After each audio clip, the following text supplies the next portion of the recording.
call HALALYAM La, YAHAWAH, BAHASHAM, YAHAWASHI, BAHASHAM, RAWCHAA, QADASH, MASHANA KABAD, LAHA MALAAKYAM, WAZAQUANYAM, SHALA RACHAB, GADAL, SHALAM WA BARAKYAM, Al Nawa, Arawan Rataza, Anach Nawa, Haya Shal Habachayar, Za Achka Wa Ibad, Arya, Mayan Ha, GMS Orlando Camp. I want to go into a lesson dealing with what we were going into last night during our open forum on the GMS Orlando channel. I had ChatGPT elaborate on how America and Israel's alliances are deteriorating. And I read a couple points from it, but I didn't get to finish it. Then I also have a couple of verses that I want to go into as well that expounds upon that deterioration. So this is ChatGPT, and I said elaborate on how America and Israel's alliances are deteriorating. And it goes into, the first thing it went into was pretty much it misunderstanding what I was asking. But nevertheless, it is relevant because, well, we can start with Luke 11:17. But he, knowing their thoughts, said unto them, every kingdom divided against itself is brought to desolation. Because America and Israel are the main antagonists of the world, okay? Those two land masses, of North America and the land of Israel, where our enemies are occupying and dwelling, these places are going to be destroyed by way of thermonuclear missiles. That's the second death. All right, fire and brimstone that YAHAWASHI will bring upon this place as judgment for all of its evils, okay? And they are working together and stirring up the indignation of all the other nations of the earth, okay? And yet, America and Israel, they're divided, okay? There's a lot of policies that they don't agree on, that they butt heads with, the people, the American citizens, as well as a lot of the small hat citizens have a plethora of differing opinions and differing views on what's going on and the steps that are being taken for, the greater small hat project and World War III and all these different things pertaining to global relations, economics, so on and so forth. So while I meant for ChatGPT to go into America and Israel as a unit and their alliances with other nations deteriorating, first it went into how between America and Israel, their alliance, their partnership is deteriorating. And that's the spirit, because it is. Because a house divided cannot stand, and a house divided against itself falleth. If Satan also be divided against himself, how shall his kingdom stand? Because ye say that I cast out devils through Beelzebub. That's not possible, right? If that's the case, then it's nothing but destruction. It's nothing but instability. Okay? And if I by Beelzebub cast out devils, by whom do your sons cast them out? Therefore shall they be your judges.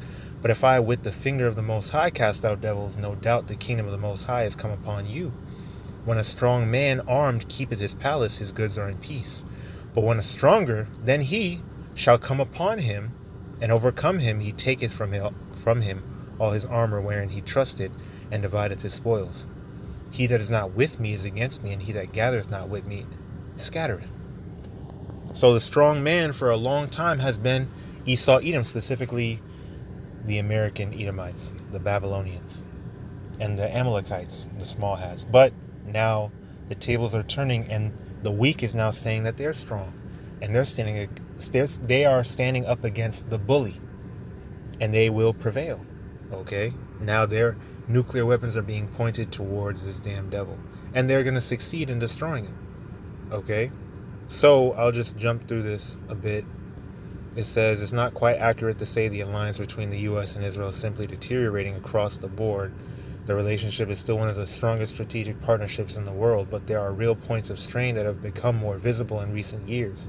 What you're seeing is less of a collapse and more of a complicated recalibration under pressure, political, military, and cultural. Here are the main fault lines driving that perception. Number one, political leadership tensions. Different administrations in Washington and governments in Israel, Salakia, often clash in tone and priorities.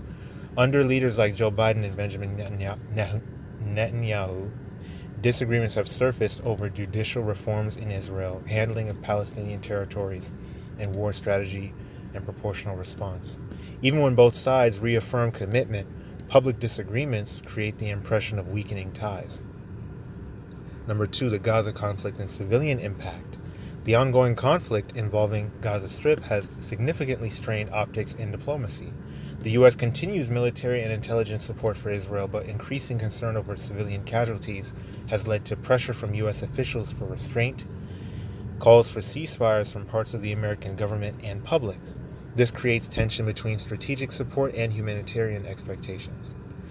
Shifting public opinion and Israel actually has a policy in Hebrew, in modern Hebrew, kisua chedeshe, meaning mowing the lawn or mowing the grass, which they consider is a war tactic of attrition, meaning a gradual wearing down by way of friction. So the bombings, in these different areas where there are civilians, it's intentional. Yes, it's intentional because they understand that it's not simply, and this is in, let me grab this. So this is an official document, the Journal of Strategic Studies 2014, Mowing the Grass, Israel's Strategy for Protracted Intractable Conflict, right? Israel's strategy in the 21st century against hostile non-state groups reflects the assumption that Israel finds itself in a protracted, intractable conflict. The use of force in such a conflict is not intended to attain impossible political goals, but a strategy of attrition designed primarily to debilitate the enemy capabilities. Only after showing much restraint in its military responses does Israel act forcefully to destroy the capabilities of its foes, hoping that occasional large-scale operations also have a temporary deterrent effect in order to create periods of quiet along its borders. The Israeli approach is substantively different from the current Western strategic thinking on dealing with non-state military challenges. So they consider it to be a deep-rooted ideological problem that they are warring against. It's not simply a send bombs and destroy everybody. No, that's not their goal. Their goal is to completely attain control over the minds of the populace, the minds of the people. And they can't do that just by destroy. Why do you think Edom, according to prophecy, is going to chip everybody? Revelation 13 and 16, he wants your mind, he wants your allegiance, he wants your consent. Okay?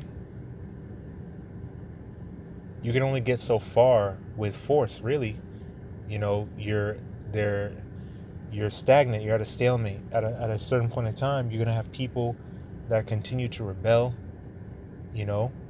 What better way to ensure longevity and total control than to, yes, get rid of insurgents here and there and the rebels that actually stand up to you, but then take over the minds of the people that are impressionable, that are weaker. And so you have slaves for life. Like how they say, you can lead a horse to water, but you can't make him drink. Even when you go into the Willie Lynch letters and whatnot, They say that it's a good thing to be able to take over the minds of the men against the women against the men. Teach her that she can be independent and strong on her own, to get the man out of the household, and then she'll raise a son to be effeminate and to blend in and to, you know, be weaker to make people comfortable. Teach the girl, the daughter, to be independent and strong and masculine. So it kind of reverses the roles. There's no father in the household to bring that balance of, you know, energy and discipline and protection. Now the whole household is messed up. That's classic divide and conquer. And that's what Esau is doing on a global scale, on a much higher level, on a much more malicious level, right? Well, look at what this quote from the Little Prince, Antoine de Saint-Exupéry, what he said, because this is insane. The baobab tree, every part of that tree is valuable. Every part of that tree is useful. Let's grab this real quick. So just so you understand what this guy's about to say, the baobab is an iconic succulent tree native to mainland Africa, Madagascar, and Australia, known as the tree of life or upside down tree. It features a massive water storing trunk, can live for thousands of years, and provides vital food, shelter, and resources for both wildlife and humans. Looks like its roots are in the air during the dry season when it drops its leaves. Grows up to 82 feet tall with massive trunks that can span huge widths. Holds tens of thousands of liters of water inside its soft, spongy wood to survive severe droughts. And it produces large, white, fragrant, night-blooming flowers and hard, oval fruit pods filled with a nutrient-rich, powdery pulp. And it's good for food. It's good for the ecosystem. It can be used as material for rope, cloth, and baskets. These are very valuable, amazing, miraculous trees. And look at how this nigga describes them. He says a baobab is something you will never be able to get rid of if you attend to it too late. It spreads over the entire planet. It is a question of discipline. You must see to it that you pull up regularly all the baobabs at the very first moment when they can be distinguished from the rose bushes which they resemble so closely in their earliest youth. It is very tedious work. So you see the mind of, first of all, for this devil to see the baobab, to even use it in an analogy in such a negative way, you know, on top of that, to describe the uprooting of it as something like, yeah, we got to get rid of the ideology, the any sort of Salakia, he sees it, these devils see it as, you know, the comparison, the analogy is like, we have to completely uproot it from its earliest stages before it's able to spread, you know. So like I was saying, they are, you know, gradually, Esau works with gradualism. So he gradually destroys, he gradually robs, takes away, you know, sustenance until there's nothing left. And he knows that it's not something that's a one and done deal. It's something that he has to, over time and early on, nip in the bud, so that allows him to achieve that total control. So you see how evil this devil is and what kind of mindset he has. All right. So going back to finish this off, it says, number 3, shifting public opinion in the U.S. One of the biggest long-term changes isn't at the government level, it's among the American people. Younger Americans and segments of both political parties are more critical of Israeli policies, more sympathetic towards Palestinians, and this shift influences politicians and gradually reshapes how strongly or unconditionally the alliance is supported. Number 4, divisions within American politics. Support for Israel used to be overwhelmingly bipartisan, but now many Republicans remain strongly pro-Israel, and some Democrats are increasingly critical of Israeli leadership and policies.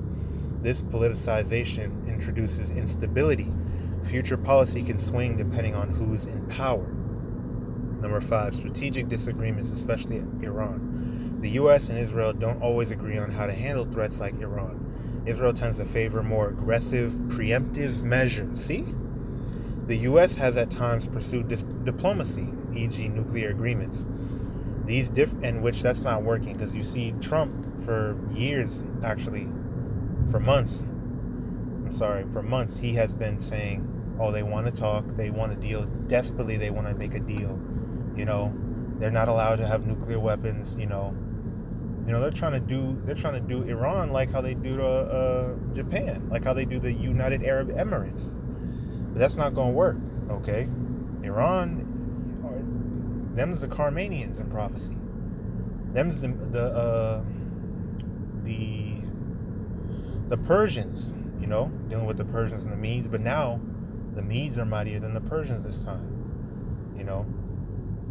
And they are able to stand up against the greater power. These different nations that have been for a long time at the mercy of Babylon the Great, now they're able to fight back.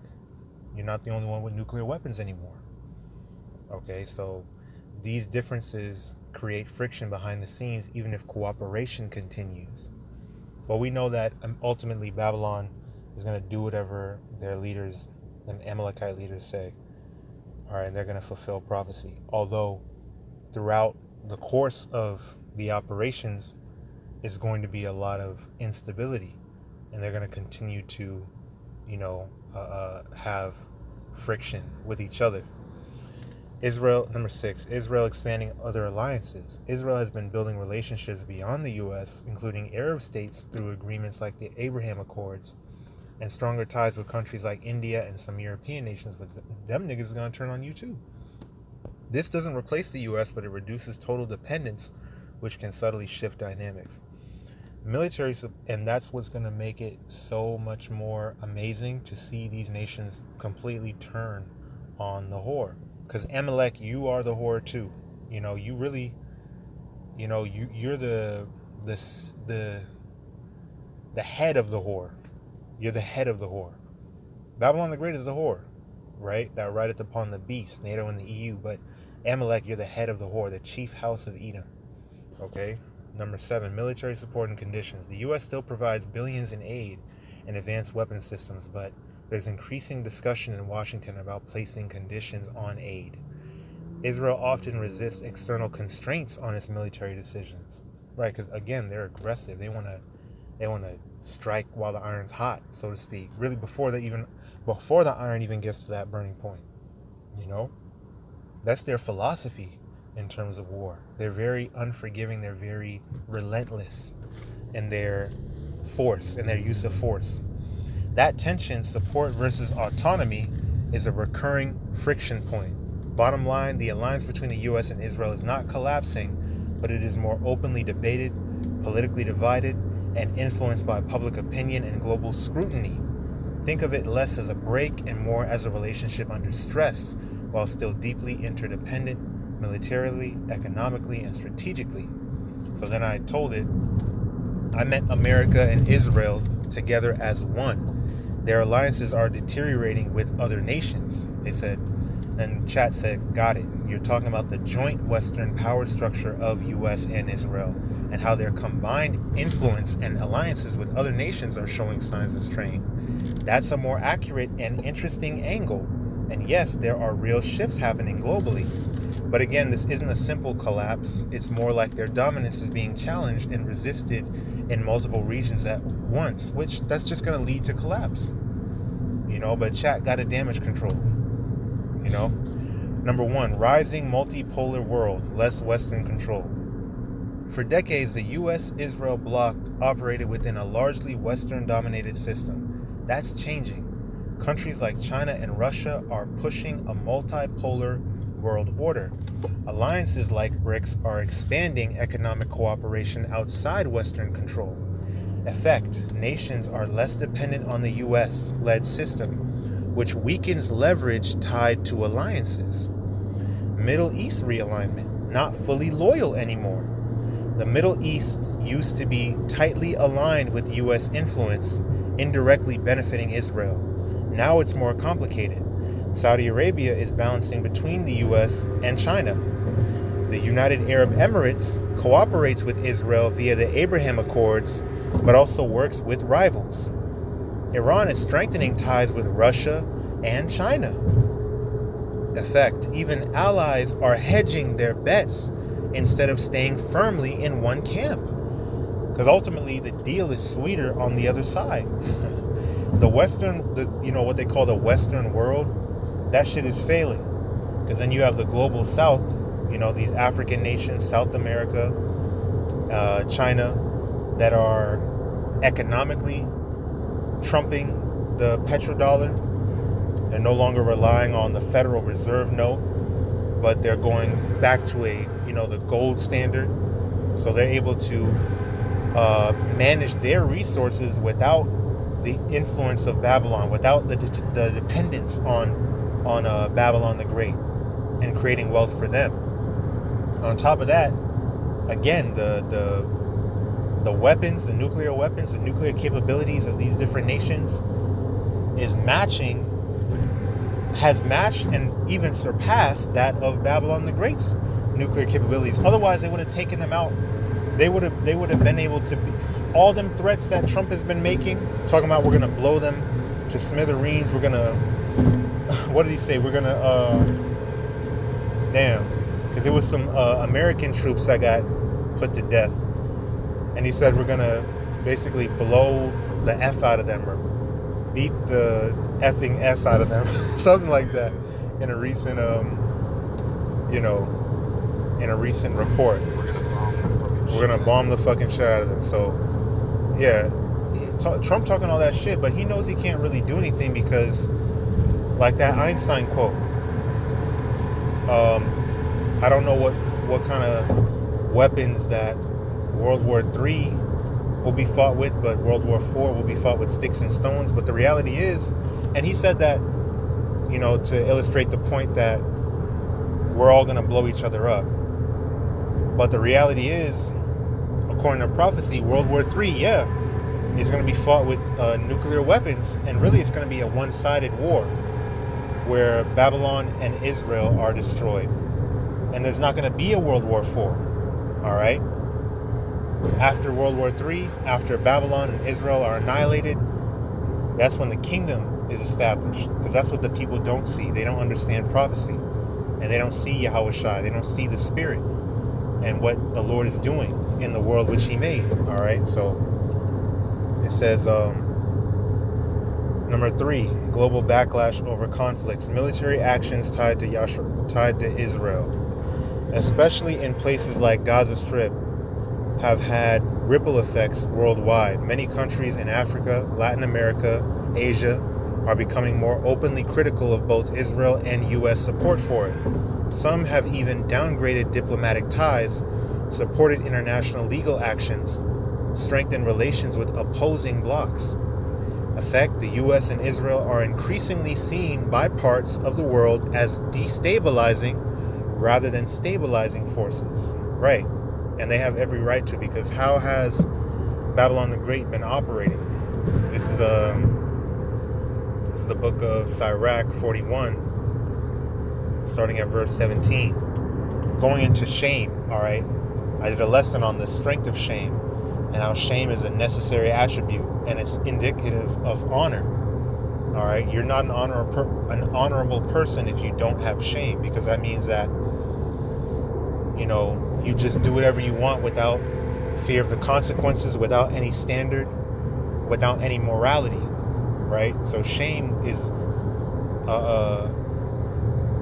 it keeps you in check. It keeps you in check. So you're not just doing whatever you want willy-nilly, like how you see Eve, for example, the easiest example, right? Eve going on top of a car and twerking, or Eve twerking publicly in general, on the internet in general. That's a shameless thing to do. And what does the scripture say? A shameless woman shall be counted as a dog. And what's a female dog? A bitch. It says that in the GNT, straight up. because to just openly show off your nakedness, show off skin, and show off sexuality outside of the bedroom with your husband, because the scriptures say let the marriage bed be undefiled, as long as you're not performing any unlawful sex acts. Anything you want to do freaky, do it with your husband. That's it.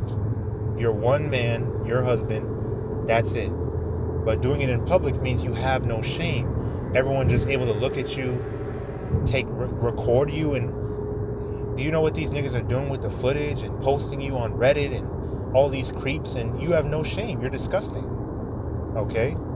Now Esau, he has no shame because that's how he gets down. And that's the spirit that he has. Well, that's Babylon, right? The great harlot, living deliciously, riding upon the beast, okay, doing whatever it is that she wants, saying that I shall sit a queen, I'll sit pretty forever, and will never suffer bereavement, never suffer loss, but I'm going to live like this forever, right? Well, the reality is that this bitch is about to sit in the dust, and shame shall cover her, okay? It says, Sirach 41:17, be ashamed of whoredom before father and mother, and of a lie before a prince and a mighty man, of an offense before a judge and ruler, of iniquity before a congregation and people, of unjust dealing before thy partner and friend, and of theft in regard of the place where thou sojournest, and in regard of the truth of the Most High and his covenant, and to lean with thine elbow upon the meat, and of scorning to give and take. Now I'll stop there, but just in these 3 verses alone, Esau Edom has embodied all of these qualities. He's not ashamed of whoredom, okay, before the families of the earth, before his own brethren, the other Edomites, all right, because them Russians, British, French, Israeli, they're all Edomites. They're just different tribes of Edomites.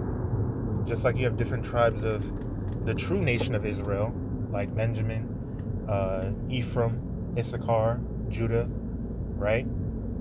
That's how Esau Edom is structured as well, right? That's why I said earlier that Amalek is the head of the whore. They're the chief house, the head tribe of the nation of Edom, right? Now Esau in general is very shameless. Oh, when you look at Amalek, when you look at these guys, Seth Rogen, James and Dave Franco, when you look at Seth Green, and these different Amalekite entertainers, Lil Dicky, these guys are very shameless. All of their movies have some sort of homosexuality, some sort of blatant, over-the-top, shameless sexual elements to them, and they're very proud of it. They're very, very open about sexual deviancy, okay? And they engage in a lot of whoredom, okay?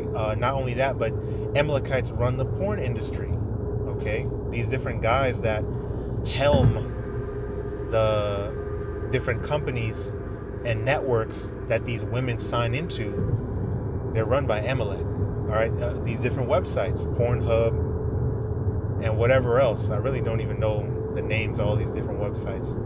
But Pornhub being the most blatant one that you see in news articles and whatever, is run by Amalek, okay? So they're not ashamed of whoredom. Then it says, a lie before a prince and a mighty man. All they've done to these different kings of the earth, the different nations, prime ministers, presidents, kings, you know, they've lied. They've made treaties, they broke them. Agreements, they went back on them. They implement unfair deals and threaten if the opposing side, or if the person that they're making a deal with doesn't follow through. Okay? Well, what did he do when he came to America? He made over 100 treaties, over 100 deals with the so-called Native Americans, the Gadites, and they broke every last one of them. Every last one of them. They did not respect our civilization whatsoever. But they robbed and spoiled and raped and murdered and pillaged. Of an offense before a judge and a ruler, same thing. Hey, look at this legal system. It's completely corrupt. All they do is offend mainly our people, but they offend everybody with their unrighteous decrees and unjust, perverse judgments, okay? Of iniquity before a congregation and a people, of unjust dealing before thy partner and friend. Right, you're so-called allies and you're threatening to take Greenland. You're so-called allies and you're like, we don't need anybody. You know, we're good on our own. We can do it on our own. Okay. Well, let's see how far that takes you, okay, when everyone aims their nuclear weapons at you. All right. And of theft in regard of the place where thou sojournest. Right, you're really a sojourner. You don't own this land. All right, you didn't build this country. Judah, Benjamin, and Levi did. And then the civilization, there was a whole civilization here before you. And what you did was you murdered them, you diseased them, and you dispossessed them, you displaced them, and stole their land. Okay? And in regard of the truth of the Most High in His covenant, and that's the main thing that He has blasphemed and rejected. Job 9:24, right? The earth is given into the hands of the wicked. He covereth the faces of the judges thereof. If not, where and who is He? Right? And He has turned the truth of the Most High into a lie, and lied about the lies that He lied about, like Isaiah always says, right? And to lean with thine elbow upon the meat, right? A lack of manners. He has no shame in his lack of manners, lack of hygiene, and of scorning to give and take. He's very selfish, he's a niggard at his own table. See, Esau embodies all of these shameless negative traits. Okay, now going back. Number 4, Europe is less unified than before. Even traditional Western allies are not as unified. Nations with the European Union, nations within the EU, disagree on military support, sanctions, and Middle East policy. Some European populations are also pressuring governments to distance themselves from U.S.-Israel policies. The effect is the Western alliance itself is more fractured internally. Number 5, economic friction and sanctions fatigue. The U.S. has long used sanctions as a tool of control, but now countries are building alternative systems to bypass sanctions. Trade is increasingly happening outside the U.S. dollar system. Economic alliances tied to U.S. power are weakening, reducing its ability to enforce global alignment. Number 6, Africa and Latin America shifting away. Regions historically influenced by the U.S. are changing direction. African nations are partnering more with China and Russia. Latin American countries are resisting U.S. political pressure.